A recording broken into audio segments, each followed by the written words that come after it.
Fala galera, tudo beleza? Meu nome é André, eu sou fã de luta livre há mais de 30 anos. E no vídeo de hoje a gente vai para mais uma lista do tiozão. Dessa vez a gente vai ver quais são os momentos que eu acho que são os mais marcantes da história da Elimination Chamber. Eu não estou falando do pay-per-view em si, mas sim da luta. Naquela luta com 6 lutadores ou mais, dentro da jaula cheia de correntes, aonde a gente sempre tem coisas muito legais para ver. Então, se você quiser saber a minha opinião sobre os momentos mais marcantes da história da Elimination Chamber, assista esse vídeo do começo ao fim, porque eu tenho certeza que a minha opinião vai surpreender vocês. Mas antes, não se esqueça de ajudar o nosso canal. Em especial, eu queria pedir para que você se inscreva no nosso canal, pois estamos chegando muito pertinho de 11 mil inscritos, e também que você deixe o seu like, porque quando você senta o dedo no like, você indica para o YouTube que o vídeo é legal, e isso faz eles indicarem mais o nosso vídeo, beleza? Então vem com a gente para mais um vídeo falando agora sobre os momentos mais marcantes da história da Elimination Chamber. Nós vamos começar com uma menção honrosa, né? Porque, assim, tiveram muitos momentos de gente descambando do alto da jaula e seria injusto. Então eu teria que fazer uma lista específica só de momentos em que lutadores pularam dos pods em cima dos lutadores na jaula. Mas para poder homenagear a todos esses momentos, tirando um que a gente vai falar mais para frente, eu vou elencar a vez que o John Morrison escalou a jaula e se jogou para cima do Sheamus na Elimination Chamber de 2011. Esse foi um momento muito interessante. O Sheamus era King of the Ring na época, ele utilizava aquela persona King Sheamus, né? E assim, o John Morrison ele já tinha feito um parkour no ano anterior, mas em 2011 ele resolveu ir além, resolveu escalar a grade até praticamente o topo dela, se virar no meio do ar e se jogar para cima dos Sheamus com um crossbody maluco. Olha, eu olhei recentemente de novo essa luta, eu fiquei olhando, cara, o John Morrison podia ter quebrado o pescoço quando ele se jogou de lá de cima, essa que é a verdade. John Morrison, que foi um dos lutadores mais subestimados da história da WWE, aparece aí na nossa lista como menção honrosa, porque foi realmente espetacular o que ele fez se jogando do alto da jaula. Ele escalou no pod, quando todo mundo achava que ele ia dar um splash do alto do pod para cima do Sheamus, ele resolveu escalar ainda mais, subiu nas correntes, quase chegou no teto do pod, então ele fica aí como menção honrosa. Na 10ª colocação da nossa lista, a gente vai ter uma lutadora que ela teve um domínio tão grande na Elimination Chamber que eu acho que isso nunca foi replicado, nunca havia acontecido e nunca mais aconteceu. E nós estamos falando da vitória da Shayna Baszler na Elimination Chamber de 2020, quando ela simplesmente eliminou todas as adversárias na jaula. Ela eliminou a Sarah Logan, a Ruby Riott, a Liv Morgan, a Natália e a Asuka. É interessante que a Sarah Logan, a Ruby Riott e a Liv Morgan, elas haviam feito parte da Riot Squad, né? Quando a Ruby Riott subiu da NXT, trouxe a Sarah Logan e a Liv Morgan. Das três, a Liv Morgan foi quem deu mais certo, a gente já sabe, né? Mas ela ainda eliminou a Natália, que sempre foi ali uma perene desafiante ao título, e a Asuka, né, que também sempre foi ali desafiante ao campeonato, já havia sido campeã. E aí a Shayna, ela se mostrou como uma grande força dentro da divisão feminina e ganhou a chance de lutar pelo campeonato do Monday Night Raw na WrestleMania. A gente sabe que no final das contas a Becky Lynch manteve o título, depois ela seguiu até o Money in the Bank. A Asuka ganhou o Money in the Bank e aí no Monday Night Raw seguinte, a Becky Lynch colocou o cinturão dentro da maleta da Asuka porque ela iria ser mamãe, né? Então a Asuka acabou ganhando o cinturão dentro da maleta. A Shayna Baszler é uma lutadora que, assim, com certeza muito subestimada e é uma pena que ela nunca teve a chance de conquistar um campeonato mundial no main roster, né? Mas, enfim, essa foi a carreira dela, ela acabou ficando marcada por esse grande momento. Então, a vitória da Shayna Baszler na Elimination Chamber de 2020, passando o cerol para cima de todas as lutadoras, é a nossa 10ª colocação na lista. Agora, a 9ª colocação vai ter gente que vai me xingar. Vai ter gente que vai me xingar ou não. Porque, cara, esse momento eu acho que foi marcante, mas poderia ter sido muito mais dependendo do que tivesse acontecido depois. Eu tô falando da vitória de John Cena sobre o CM Punk, se classificando para a WrestleMania 41. E, cara, assim, a luta em si foi ótima, né? O Punk e o Cena trocando ali tentativa de finisher e tal. Quando o Punk acerta o Cena com o DTS, aparece o Seth Rollins, que tinha acabado de ser eliminado, dá um stomp no CM Punk, e isso faz com que o Cena consiga encaixar o STF, fazendo o CM Punk apagar. Então o Cena vai, ganha a Elimination Chamber e se classifica para a WrestleMania, onde ele enfrentaria o Cody Rhodes. A grande questão é o que veio depois. Veio o heel turn do John Cena, depois esse heel turn foi muito mal aproveitado e terminou numa luta medonha na WrestleMania, que o próprio Cena disse que teve total intenção de que fosse medonha. Olha, o que eu posso dizer lá em casa, né? Eu acho que, assim, considerando só a luta, eu acho que a gente teve momentos mais marcantes na história da Elimination Chamber. Mas, fato é que foi um dos 10 momentos mais marcantes, na minha opinião. Eu queria saber de vocês aonde que esse momento entra no seu ranking de top 10 momentos mais marcantes da WrestleMania. Na minha lista é nono lugar e eu já sei que vocês vão falar que é porque eu sou hater do Cena. Na oitava posição, é uma vitória que marcou uma virada de um personagem para um lutador que estava desgastado, estava perdendo mais do que tudo. E essa vitória marcou uma virada de chave, pelo menos momentânea. E a gente está falando da vitória do Drew McIntyre na Elimination Chamber de 2024, né? Essa Elimination Chamber que foi lá em Perth, na Austrália, né? Foi de um estádio de cricket. Foi uma luta em que o Drew ele dominou. Ele eliminou o Bob Lashley, eliminou o LA Knight e depois ele eliminou o Randy Orton. E essa foi a primeira grande vitória do Drew McIntyre como heel depois de muitos anos. Ele que havia desafiado o Roman Reigns pelo campeonato indiscutível lá em 2023 no Clash in the Castle, perdeu porque o Solo Sikoa interferiu, depois ele não teve mais oportunidade. Quando foi na Elimination Chamber 2024, depois de ele surtar e se tornar heel, finalmente ele conseguiu vencer a Elimination Chamber e se classificar para a WrestleMania. Depois a gente sabe que o Drew venceu o Campeonato Mundial Peso Pesado contra o Seth Rollins todo estropiado da luta da noite anterior, na noite 1 da WrestleMania 40, apenas para tomar o cashin do Damian Priest e perder o título 5 minutos depois, após o CM Punk interferir e causar dano no Drew McIntyre. Então, a vitória do Drew não foi a primeira, foi a segunda vitória do Drew na Elimination Chamber. Ele havia ganho em 2021, mas essa vitória aqui ela foi marcante porque trouxe uma mudança, uma virada de chave do Drew. E a gente só foi ver o payoff dessa virada de chave agora, em 2026, quando finalmente o Drew é um campeão da WWE, pelo menos com um pouco mais de tempo do que 5 minutos, né? Então, por causa disso que eu coloco o Drew na oitava posição da minha lista. Já a sétima posição da minha lista dos momentos mais marcantes da Elimination Chamber é um momento em que um lutador quase morreu dentro do ringue, que foi a primeira vez que alguém resolveu saltar de cima do pódio. Hoje em dia todo mundo e a mãe salta de cima do pódio, em cima de alguém no ringue, mas naquela época foi a primeira vez que isso aconteceu, na primeira Elimination Chamber, e quase que a gente tem uma morte dentro do ringue.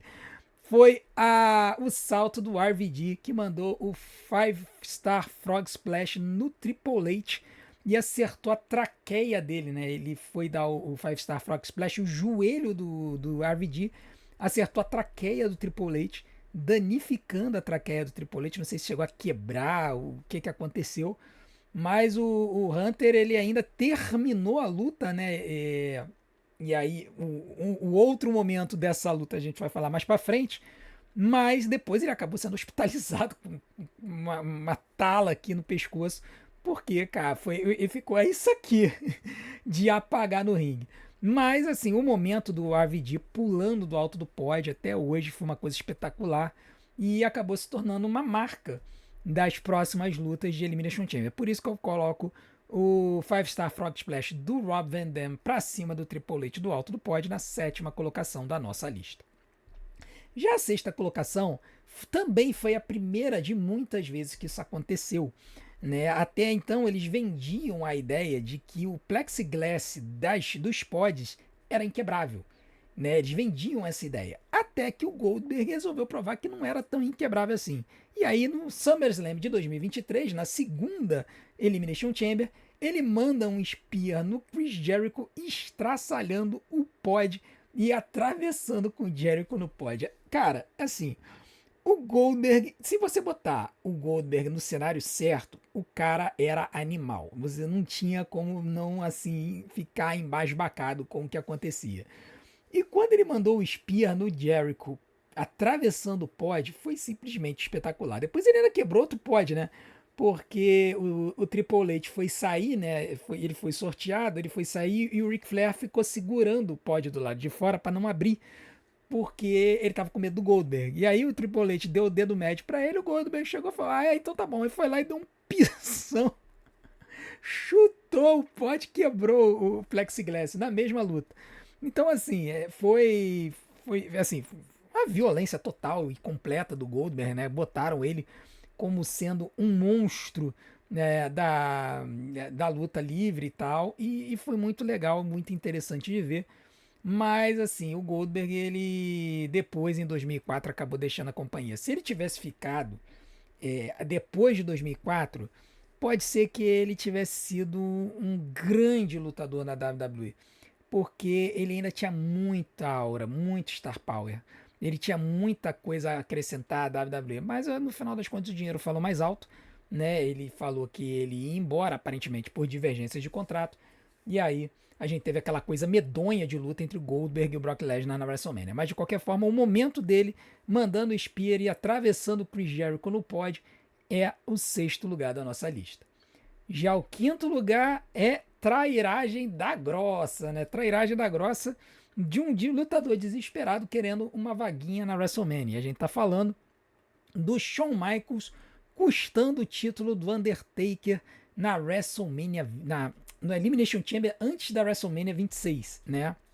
O Undertaker estava lutando, defendendo o título, o Shawn Michaels entrou e deu um super kick no Undertaker, praticamente entregando o título assim, de bandeja para o Chris Jericho, né? Então o Jericho fez o pinfall, tirou o título do Undertaker e o Shawn Michaels, que estava querendo uma revanche pela derrota da WrestleMania 25, o Undertaker falou que não ia dar revanche.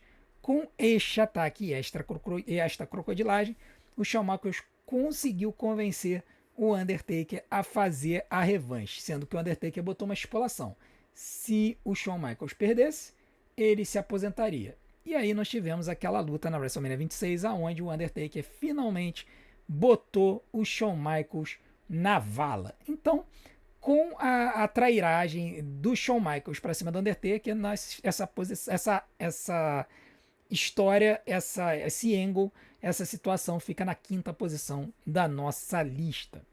Já o quarto lugar foi um momento decepcionante. Muitos fãs acharam que talvez cometesse crime, mas houve uma decepção.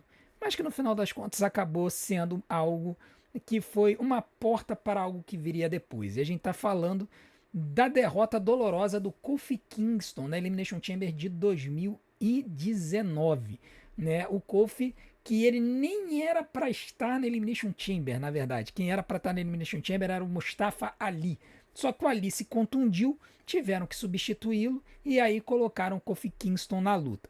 O Kofi chegou até o final, fez um trabalho muito duro com o Daniel Bryan, que era o campeão, mas no final das contas o Daniel conseguiu manter o cinturão e manter aquele seu campeonato ecológico. Não sei se vocês se lembram do campeonato ecológico do Daniel Bryan, que era feito com palha, né? O cinturão era feito de palha, as pedrarias do cinturão era feito de pedrinhas semi-preciosas, né? Era mó barato aquilo. Era feito de madeira de demolição. É uma coisa linda aquele cinturão.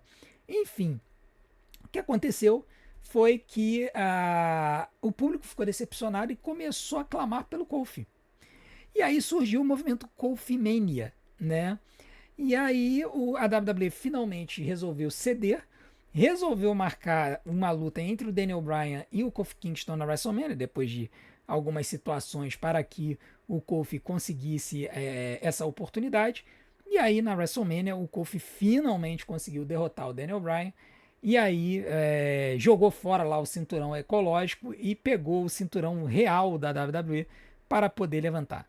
Então a derrota do Kofi Kingston foi o que abriu as portas para a Kofi Mania. E foi um momento que, assim, eu particularmente achei que o Kofi ia cometer o crime, de tão bem feito que foi o final da luta. Por isso que eu coloco a derrota dolorosa do Kofi como quarto lugar da minha lista. Agora nós vamos para momentos só de conquista de título. Porque, cara, se a gente está falando de momentos, e momentos da Elimination Chamber, que durante muito tempo foi uma luta onde o título era disputado, é óbvio que eu tinha que colocar conquistas de título aqui. E os 3 primeiros lugares da lista são simplesmente as 3 maiores conquistas de título que eu entendo na história da Elimination Chamber. E eu tenho certeza que vocês vão colocar essas três situações em alguma dessas ordens aí, 1, 2, 3. Então coloca aqui nos bastidores, aqui nos comentários, qual é a ordem que vocês vão colocar, que eu tenho certeza que o top 3 vai ser esse aí. O terceiro lugar da nossa lista é a primeira conquista de título de um lutador que muita gente acreditava que poderia chegar nesse nível, mas que muita gente já tinha até desistido, mas que finalmente aconteceu. E a gente está falando da vitória do Bray Wyatt ganhando a Elimination Chamber de 2017. Uma coisa que a gente precisa lembrar é o seguinte: o Bray ele não só conquistou o campeonato da WWE nessa Elimination Chamber, ele ganhou o campeonato da WWE eliminando John Cena e o AJ Styles na mesma luta. Esse foi o nível de elevação e de empurrão que a WWE deu para o Bray Wyatt. Tudo bem que depois eles jogaram tudo no lixo quando fizeram ele perder para o Randy Orton na WrestleMania, naquela luta esquisitésima que projetava baratas e minhocas no ringue, tá? Aquela coisa horrenda. Mas o fato é que essa luta aqui, ela marcou uma virada de chave na carreira do Bray, porque neste momento as pessoas começaram a acreditar. Bray Wyatt é um main eventer. Bray Wyatt é um campeão mundial. E considerando tudo que aconteceu depois na carreira do Bray, né, e o seu falecimento precoce, a gente fica pensando assim, cara, se a gente tivesse vivido num mundo em que Bray Wyatt não fosse um ex-campeão mundial, aí era para enterrar a WWE de vez, né? Tem muita gente que merecia ser campeão mundial, mas pelo menos o Bray, que era um cara que sempre mereceu o topo, conseguiu ser algumas vezes campeão mundial. Então, a primeira vitória dele na Elimination Chamber de 2017, eliminando John Cena e AJ Styles, fica na terceira posição da nossa lista. Já a segunda posição da minha lista é possivelmente do meu Rio favorito na história da WWE. E que, na verdade, o cara conseguiu a façanha de participar de 2 Elimination Chambers na mesma noite. Numa situação tão escalafobética que nunca mais foi repetida. E talvez seja para melhor, porque se isso acontecesse hoje, o pessoal ia xingar muito o Triple H. E a gente tá falando... Aliás, isso nem é possível mais hoje, né? Porque só tem uma Elimination Chamber para os homens. A gente tá falando daquela infame noite de 2009, quando o Edge lutou na primeira Elimination Chamber da noite como campeão da WWE, foi eliminado pelo Jeff Hardy em questão de 2 ou 3 minutos, e aí ele rouba a vaga do Kofi Kingston na Elimination Chamber pelo Campeonato Mundial Peso Pesado, que era o main event do show, e vence o raio da luta. Cara, é assim, isso aqui é o suprassumo da luta livre, sabe? Assim, é aquela coisa que cara, o Edge, apesar de vilão, era um dos meus lutadores favoritos nessa época. E ver ele perdendo em 2 minutos pro Jeff Hardy, por mais que eu gostasse de Jeff, foi completamente chocante. Todo mundo ficou assim, como assim? O campeão perde o campeonato em 2 minutos. Pois bem, quando chegou lá na frente, na última Elimination Chamber, a gente descobriu a genialidade do Vince McMahon quando ele inventou do oportunista, né, o principal oportunista, o Ultimate Opportunist Edge, roubar uma vaga da Elimination Chamber, né? Por isso que a gente fala agora que a gente está prestes a ter a Elimination Chamber de 2026, que é possível que a situação lá do Jey Uso, que na verdade não era para estar na Chamber, quem era para estar era o Bronson Reed, mas se lesionou, que é possível que alguém ataque o Jey Uso e roube o lugar dele. Não duvidem se o Logan Paul ou o Austin Theory atacarem o nosso queridíssimo Jey Uso e roubarem a vaga para Chamber. Ou qualquer outra pessoa. Porque eles vão ter que consertar essa salada de confusão que surgiu aí na Chamber desse ano. Mas enfim, foi um momento de genialidade do Vince, é inegável, foi uma storyline assim incrível. Muita gente na época curtiu demais ver isso. Muita gente xingou o Vince no começo do show para falar o Vince é um gênio no final do show, tá? Então, essa derrota e vitória do Edge na mesma noite em duas chambers diferentes é o segundo momento mais marcante para mim na história da Elimination Chamber. E o primeiro lugar, gente, desculpa, mas não tem, pra mim, não tem comparação. Pra vocês eu tenho certeza que tem muito fã do Bray Wyatt que vai colocar a conquista dele em primeiro lugar, eu entendo perfeitamente. Mas pra mim, que viu esse cara lá na New Generation Era, depois viu muito vídeo dele da Attitude Era, que ficou mega surpreso quando ele voltou em 2002, eu já baixava muito vídeo disso. Ver esse cara vencendo a primeira Elimination Chamber e ainda por cima se tornando campeão mundial depois de 4 anos de aposentadoria, não tem pra ninguém. Primeiro lugar, Shawn Michaels ganhando o campeonato mundial peso pesado na Elimination Chamber em 2002. Gente, olha só, isso aqui até hoje é antológico. Foi a primeira Chamber, foi o último campeonato mundial do Shawn Michaels. Foi a única vez que ele carregou o Big Gold Belt, que era o título da WCW, cara. Tipo assim, colocaram no Shawn Michaels o título da companhia que ele fez de tudo para enterrar. E que ele conseguiu porque ele foi um dos precursores da Attitude Era. Tem muitos simbolismos nessa imagem, tem muitas camadas nessa imagem. Um detalhe interessante dessa luta é que o Shawn Michaels não lutou com a vestimenta tradicional dele, porque, se não me engano, ele esqueceu a calça dele em casa. E aí tiveram que fazer uma calça para ele às pressas lá, por isso que tem aquelas letras na bunda dele, que gigantescas. Eles se viraram lá numa vestimenta para ele lá, uma calça cinza horrorosa que ele usou. E assim, o Shawn, ele já tinha feito uma luta não sancionada contra o Triple H, né? E a história diz que o Shawn fez aquela luta para dar uma sentida para ver se ele teria como voltar. Quando ele lutou e viu que ele estava bem, resolveu esticar mais um pouquinho. Mas nessa luta, diz ele em entrevista que ele não queria ser campeão. Só que a WWE forçou a barra, deram um campeonato para ele. Acho que um mês depois ele perdeu pro Triple H e ele nunca mais foi campeão mundial e a gente ficou o quê? WrestleMania 26 foi em 2010. A gente ficou 8 anos tendo inúmeros teases de que a gente veria o Shawn Michaels sendo novamente campeão mundial e ele sempre perdia. Dava uma raiva do inferno ver o Shawn Michaels perdendo o tempo todo. Mas a verdade é que ele acabou nessa Elimination Chamber marcando seu nome na história.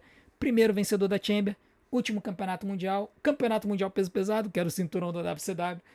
Tantas camadas que não tem como, para mim, a vitória do Shawn Michaels é o momento número 1 na minha lista de momentos favoritos da Elimination Chamber. Agora eu quero saber a sua opinião. Qual foi o momento mais marcante da história da Elimination Chamber? Coloca aqui nos comentários, eu quero saber a sua opinião. E bota só da luta, tá? Não bota do pay-per-view não, porque eu já sei que vai ter metade de vocês que vai falar que foi o return do Cena. É para colocar da luta e não do pay-per-view, beleza? Muito obrigado pela audiência de vocês, por vocês terem ficado no nosso vídeo até aqui. Nós teremos live do SmackDown sexta-feira, a partir das 10 horas da noite. E teremos live da Elimination Chamber a partir das 9 da noite aqui no nosso canal. A gente vai entrar um pouquinho antes. A gente vai ver Quem que vai participar da live eu ainda não sei. Não sei se eu faço live raiz, se eu faço live com convidado. A gente vai ver na hora, mas eu tenho certeza que vai ser muito divertido ter vocês todos aqui com a gente. Tá? Queremos muito, muito, temos um sonho da gente ser a maior live de luta livre do mundo. Será que a gente consegue? Eu dependo de você. Se você está vendo esse vídeo, chega mais, cola na nossa live da Elimination Chamber no sábado a partir... Bota aí que a partir de umas 8h30 da noite, no máximo, eu já devo estar entrando online para ter aquela resenha pré-Elimination Chamber, beleza? Conto com a sua audiência e não deixe de fazer tudo aquilo que a gente pede para ajudar o nosso canal. Deixe seu like, se inscreva no canal, ative o sininho para receber as notificações dos nossos próximos vídeos, deixe seu hype e, acima de tudo, assista e maratona os nossos vídeos, porque tempo de visualização é o que faz o YouTube divulgar a gente. Vou deixar umas opções aqui na tela para vocês. Desde já, muito obrigado. A gente se vê do outro lado. Um grande abraço. Até a próxima.